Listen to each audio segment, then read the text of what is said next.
Good afternoon. And last and absolutely not least, we're in the Managing Director's house. Thanks for inviting us all, and thanks for taking the time, as you have every 6 months, to review things with the Bretton Woods Committee and its membership, give us a sense of where things look to you, how things are going with the fund. And certainly, considering, among other things that have happened in the last 6 months, the economies have shown more resilience than had been expected. And so, nonetheless, there are a lot of challenges in the air. Hardly time to take comfort with the resilience shown.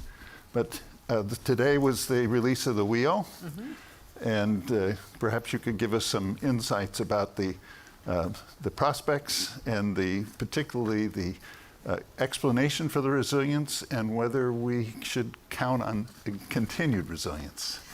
Thank you very much, John. To those members of the Bretton Woods Committee, this is your house. You're always welcome here, and I always enjoy having these conversations. One observation I would make is, John, that the 6 months are getting shorter and shorter.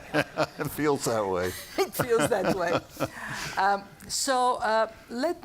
Let me remind us when we were here 6 months ago. At that time, the concern was that we would see a more substantial slowdown in the world economy. Yes. I remember vividly journalists time and again asking me, "Are you sure there is no recession on the horizon?" And me answering, "Well, in our baseline, we do not see a recession, although, of course, there were and there are still downside risks." Now we have slightly improved our projections for this year and next vis-a-vis April. When we look at the 1 year back, we were at that time projecting for 25, 3.3%. Now we are saying 3.2%. It is a minor downgrade. And so the question on everybody's mind is, what is anchoring this resilience? Where does it come from? We have looked into the data, and we have done actually a very substantive review of emerging markets performance. And we came up with 4 reasons for why the world economy has proven to be so resilient. The first one is the most important one. Over the years, since the global financial crisis, countries have taken very serious steps to build sound macroeconomic fundamentals. Good monetary policy, independent central banks, good fiscal policy, in many countries fiscal councils, fiscal anchor, and more interaction with each other that allows policy coordination to reinforce individual countries' actions. We looked at emerging markets. There is a chapter on that. And what it says is that emerging markets are in a better place to withstand shocks because of those policy investment. And those that have made them, if a shock hits, they would have 0.5 percentage point higher growth and 0.6% lower inflation. I am definitely on the view that the message from this source of resilience is very simple: stay the course. Stay the course. Second reason for resilience, again, very interesting to see how private sector has buffered the impact of uncertainty and the impact of tariffs. More broadly, over the last couple of decades, the fund, the World Bank, many policy gurus have been urging countries to get the state out of where the state doesn't belong. Don't take on you to provide electricity, water, sewage, produce metals, and be everywhere in the economy. Let the private sector do most of it. Of course, provide regulatory framework, regulatory certainty, but get out of where private sector can be more impactful. And now we see that indeed the agility and adaptability of private sector helps buffer countries at that time of more uncertainty and shocks. Just one example, tariffs are announced, private companies rush and they buy everything that they can possibly buy, deliver it before the tariffs start to come in effect, and then they take the time of this buffer to actually see how they can realign supply chains. The third reason of resilience is very important, and this is one where the story is not yet written entirely, and we, during this week, hopefully would help it to be written. So the US in April had announcements that accounted for 23% tariffs. Yeah. We are coming today, after the negotiations, the deals that have been agreed, the tariff rate is 17.5%. The effective tariff, though, what is being collected when you get exceptions to accommodate the need for the economy to function well, we calculate them somewhere between 9 and 10%.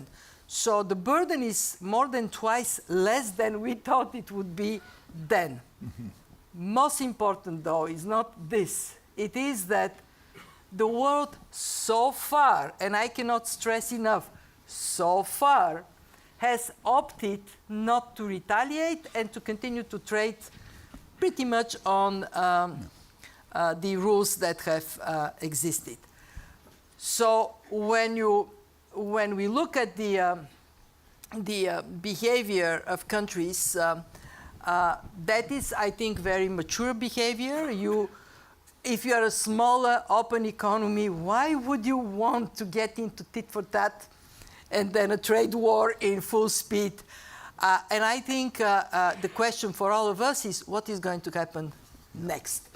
Yeah. We are calling on our members, be rational, do what is good for you. If you are a smaller, more open economy, obviously sustaining a vibrant trade is in your interest. There is also a fourth factor, and it is financial conditions. They're accommodative. So you need money, you can raise money. In fact, what we're seeing is something that I would get there in the category, well, not quite yet out of the woods. Yeah. We are seeing also the dollar depreciation, relative depreciation. It is helping because if you are an emerging market that borrowed in dollars, it is now cheaper to serve your debt. However, so we say better than we feared, but worse than we want it to be. Why worse? For two reasons. One, growth is still relatively slow. And two, debt is very high. So these two things are a huge headache. And we are in this week, we will be talking with countries on the importance of fiscal consolidation, medium term, do it carefully. Obviously, you have to pay attention to your people and how you bring them with you. And then, of course, structural reforms to lift up growth prospects. So it is easier to deal with the debt upon you. Where we see a risk that could potentially be of the magnitude to create more problems. In other words, we are saying, yes, we are resilient, but this resilience has not been fully tested yet. Is when we look at valuations. So they're stretched, and they're particularly stretched in one area, investment in tech, in artificial intelligence. So this is a bet, a very big bet. If it pays back, fantastic. Then our problem with low growth is gone, because we would see increase in productivity and we would see increase in growth. What if it is either slow to come true or doesn't quite materialize? What then? What if people panic and say, oh, I put all my money there? And then we have other new things that are a big force of potentially creating risks, like digital money, stable coin, very big pickup. Actually, we had a seminar today on the future of finance, and I was reminding the audience that in 2009, Bitcoin came to life. For the next 2-3 years, it traded 1 cent per Bitcoin. And then it started very slowly moving up. And I was asking the audience, how many of you are saying, why didn't I buy $100 worth of Bitcoins then? But when you look at the progression more recently, I mean, this is now a $4 trillion asset. Bitcoins, yes, only 300 billion, but they moved from nothing to 300 billion so quickly. So there are things that are happening in a world that is changing very rapidly. Geopolitics is what it is. Technology is advancing very quickly. Demography is a huge potential risk, because we have one part of the world aging and shrinking, and another part of the world growing, and the money is where? In the part that is aging. How do we, I'm sure Ajay talked to you about, how do we make it so that money goes to create jobs where jobs should be created? So that's our story of the week. I read the media, how they react. So half say, oh, it's worse than it should have been. The other half says, oh, it is better than we feared. So I think we got it right. Excellent. Now, you brought up digital finance. It seems clear that changes are occurring in the financial systems, and expectation not just in the advanced economies, but one that will affect everybody. This is the monetary fund. What role should the monetary fund be playing in the evolution of the new digitally oriented financial system? I actually was asked this question today, and I would give you an abbreviated version of my answer.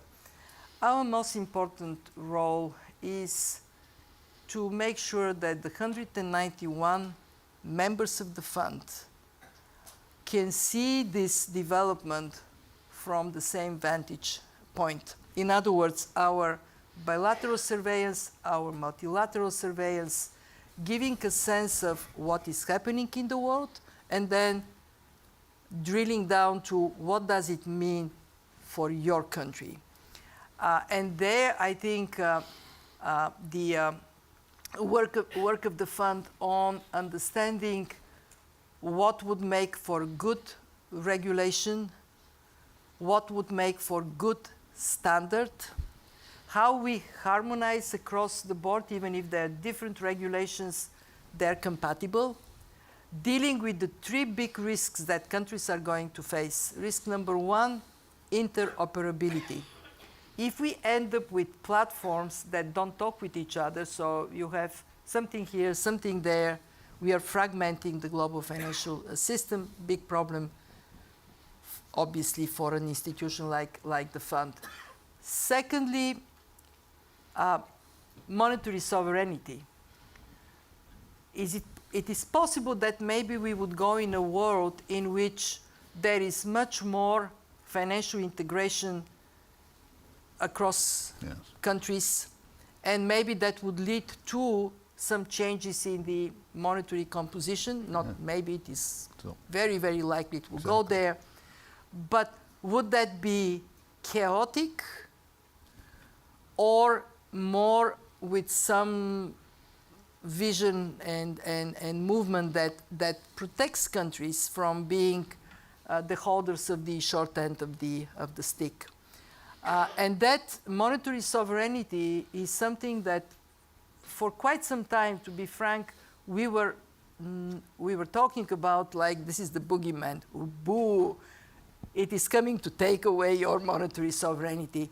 I think we need to think about pragmatically how we see the development of digitalization. It is happening in fiat money, and it is happening in non-backed and backed, let's call it crypto. It's happening in across the board. How we think about the impact it would have on monetary policy in small, even medium-sized economies, large economies, what does it mean? This is our job to figure out. And last but not least, train staff in relevant institutions on what is happening, and then be the transmission line of experience from one place to another. I am impressed by how many of our members are venturing into piloting. I met the Kazakh delegation, so they have a pilot on CBDC, and they have a pilot on stablecoin tenge. They may not go anywhere, but that kind of development, there is nobody else but the fund with the universal membership that can help countries learn from each other. And I can tell you that demand for our support for the membership is skyrocketing. How can they handle this rapid transformation? Yeah. Is the instrument by which the fund will be interacting in this area the financial sector assessment programs, the FSAPs, or some new or different initiatives? So the FSAPs are very useful, but they come every 5 to 10 years. This train is moving. I cannot call it train. This, not even plane. This rocket ship. Zip, this rocket is. So we have to think more actively how to use bilateral and multilateral surveillance, because they have the right frequency for us to see what is going on, what is happening in the regulatory environment, and then help countries see the same picture at the same time. Yeah. Which, by the way, one big thing we are doing this year is the comprehensive surveillance review. Ask. And I can tell you this is where we need to think through all these questions and how we can be equipped to answer them.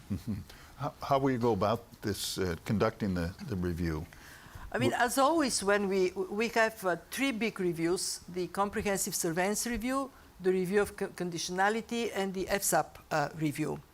And as always, when we have reviews, we do quite systematic and structured consultation with the membership, with the expert community, with the CSO community, so we can get perspectives before we go. We do very thorough analysis of past experience.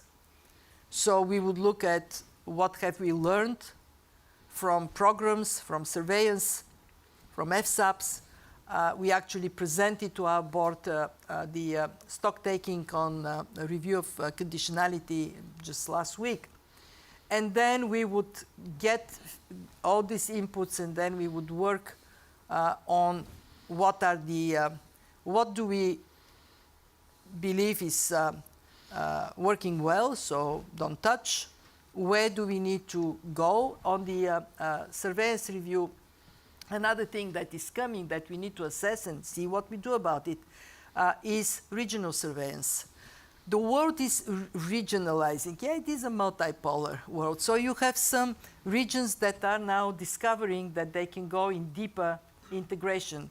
ASEAN, Gulf Cooperation Council. Should we continue to do bilateral surveillance and multilateral global, or we need to plug in where this matters, where these forces of regional integration, trade integration, financial integration are so potent that for our understanding of direction to travel and for our support for the countries, we have to do more. As you probably know, we have one really deep instrument. This is the Euro area surveillance report. In Africa, for the countries that have monetary union, we would do lighter touch, but a similar thing. And maybe we have to move in these three layers, bilateral, where it matters, regional, and multilateral. But these are answers we have to answers we have to find, mindful of our resource constraints. Because one thing I want to say to the Bretton Woods Committee and friends, one thing I'm very proud of is we have committed to flat real budget. Our budget today is what it was 20 years ago. When I'm leaving my position, of course, you never know, so don't swear on that. But I'm hoping to look back and say we prioritize with the same resource, we prioritize in a way that we have highest impact of our work and we remain this very tight organization. John made us like this, a very lean organization. We prepared for the global crisis at the request of our membership by reducing headcount by 10%. Now, yes, here. And since then, flat. Now, you hear a lot of talk, are the MDBs, especially the Bretton Woods institutions, still fit for purpose. In this review, are you finding good engagement among from the membership? Yes. Yes, and I can tell you that the higher the uncertainty, and uncertainty is the new normal for the world economy, the more our members seek the opportunity to talk with each other and to engage with the staff and management of the fund. I just went, this is my second day of the week, and I have had already 4 regional meetings. Everybody is there, central bank governors, finance ministers. Everybody wants to hear how we see the region, how the other countries see the picture in the region, what does it mean for them. So I'm very, very proud with the staff of the fund because we work. Are there staff of the fund in this audience? Staff of the fund here. A lot of ex-staff. No, ex-staff. I mean, this is such a disciplined organization, and so much with that sense of institutional responsibility. So yeah, I think the membership appreciates that we are there to say, this is how. So we kind of go, here is the fog. And through the fog, this is what we see. And with their help, we see better. And the membership's responsive. We see further, yep. In other words, with all the risks, maybe someday soon demands might be financial, but at this moment, it's more intellectual, analytical. It is actually also financial. I mean, I was with the Africa Caucus. We have 26 programs on the African continent. Many of them not trivial programs.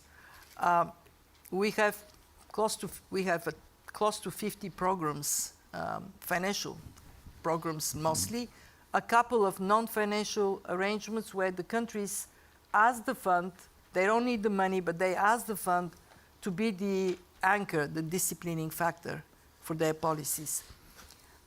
So it is financial. We did a review of the global financial safety net. 2 conclusions. So far, so good. But so far, so good because large economies, at the time of shock, deployed huge amount of monetary and fiscal support. with spillovers to the rest of the world. Do we still have that? Countries are now advanced economies up to here in debt. If there was to be another shock, how do we cope? And this is where we actually have to relentlessly strengthen the global financial safety net. And I can say I'm very encouraged by our membership committing to the 16th quarter review, the 50% increase, and very grateful to Secretary Bessent for Treasury making this also a priority for the US. So why does it matter? Because when you look at reserves globally, 10 countries hold 2/3 to 3/4 of global reserves on one end. And on the other end, we have 100 countries with somewhere between 3 and 5% of global reserves. They rely on us. They rely on our ability to work with regional financial arrangements to bring more strength of the global financial safety net. And I think the membership would like us to continue to be watchful. Mm-hmm. Do we have that capacity to withstand shocks? Mm-hmm. Well, sadly, our time is coming to an end, but it's always this way. It's always this way. We can keep going a long time, but I can't resist. This institution began to administer, to create the gold exchange standard that went away. One of the big surprises just in the last 6 months is the price of gold. What's going on? I don't think it is a surprise. I think when there is uncertainty, human nature is what it is. We lean to be supported by the known, and we know gold. I mean, both businesses and governments, businesses, individuals, they're saying, maybe I should be propping up my insurance, my own insurance. I think we may be over-insured now on gold. From the position of the fund, as you know, we have gold reserves. So I'm counting getting richer, getting a lot richer. Yes. As good as Bitcoin. But well, hopefully, the theme when we gather, hopefully 6 months from now, that once again we'll be able to talk about resilience, but it may be risk. So I think you're in an audience that appreciates the work of the fund. Before I finish, we have a brand new FDMD. Yes, we do. He joined us just before the annual meetings, Dan Katz. Very smart, very committed to the work of the institution, and so far doing very well, engaging with the staff of the fund and engaging with the membership. So you will see him. I said something today about him, and he was a little bit I think he took it as offense. I said, thanks to Dan, the average age of the management has come down. And I really meant it as a huge compliment. Yes. And he's really very energetic, very fast on his feet with very good judgment. So, yes. We wish him good luck. I told him he needs to talk to you. That'll raise the average age again. But you're in an audience that appreciates this institution, appreciates the work that you're doing. I wish you all the best, and thank you for spending time with us today. Thank you. Thank you, John. Thank you.